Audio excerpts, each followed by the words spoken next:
Okay, right. The movements you're making are still a little bit too big. That can happen, especially if you're quite supple. I think sometimes it's an advantage to be stiff like I am. But I think your movements are just a little bit big, so the skis are locking on the edge and stuff like that, because you're coming a little bit too much over with the ski. But it wasn't too bad, so we won't worry too much about that. I want to add the next thing to this. The next thing I want you to do, if I'm going to do, say, a turn to the left, I turn my left ski to the left slightly by pushing the tip down. My right foot rolls onto its inside edge a little bit. Now, as I'm doing that, I then push the right foot forwards, and it tightens up my turn. Now, the other way. Hold on. Sorry? Yeah, so the one that I roll onto the inside, the foot that I roll over onto the inside, I also push it forwards. It's the right one that gets pushed forward. Yeah. Okay. So basically, with the foot that's on the inside, if I'm going to the left foot, all it's doing is turning to the left. But the other foot rolls on its inside edge and pushes forwards. Okay? So, here we go. There. You really need to think about it at the beginning.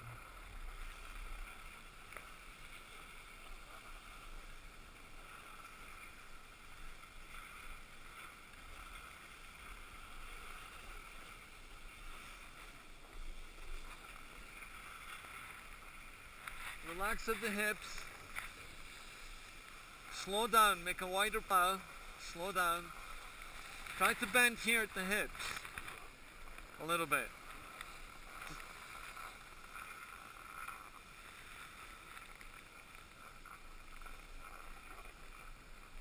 Make the plow wider to control your speed. Push the legs apart at the hips. Push them apart. That's it. And keep your speed right down so you feel everything. Now try to bend a little bit forward at the hip joints. That's it. Not at the waist, right at the hip. That's it. Yes.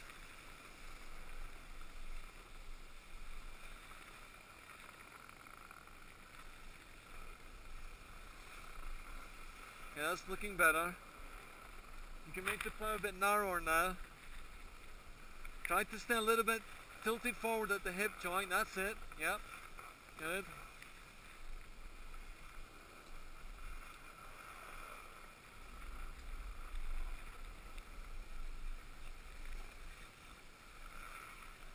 Good. Okay, watch the hip joints again. They're locking up. That's it.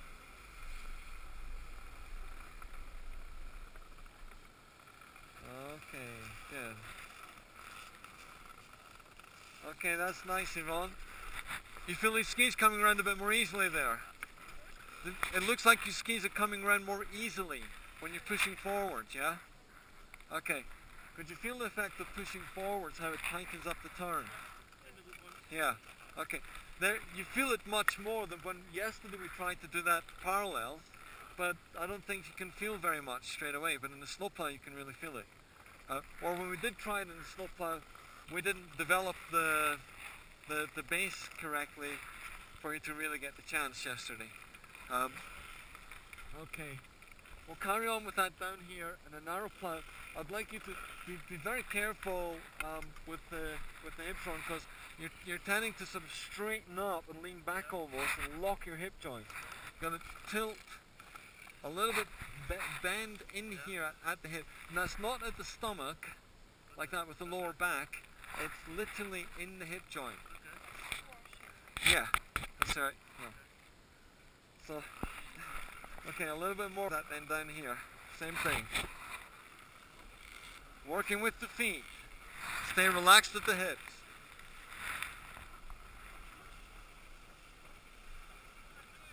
Hi, Wayne.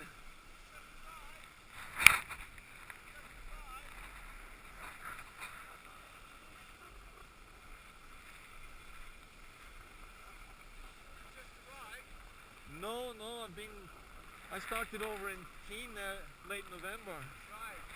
But I kind of sort of just arrived in Val.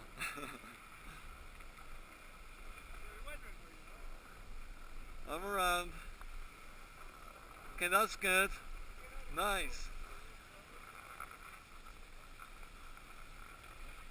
Yes, I like that. Much better. Much more relaxed looking with the body. Yeah, I tried to still went up a little bit. Instead of stiffening, yeah. You're sort of keeping things flexed. Okay. Very good. What I'll do is I'll video just a little bit of that now on the other camera. So you've got it. So you can have a look at it. And try to keep, before you set off for the camera, whatever you've been talking about between you or anything like that, forget it. Just take a moment to reset everything you're going to do in your head, so you can think about those things as you're coming down, okay? Because if you go off with a blank head like that, it'll all just fall apart. You really got to think about it for a moment as you set off, right? Okay, I'll just get the camera out. Yeah, exactly like that. Same thing.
See, the snowplow done like this basically puts everything in the right place.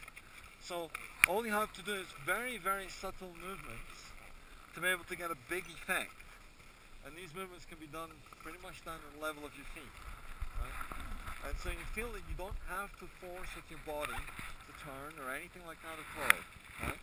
Now, obviously, still when you go back to parallel, you probably still force your body. But if you can learn these feelings, those are the sort of feelings you got to identify with. Even when you're skiing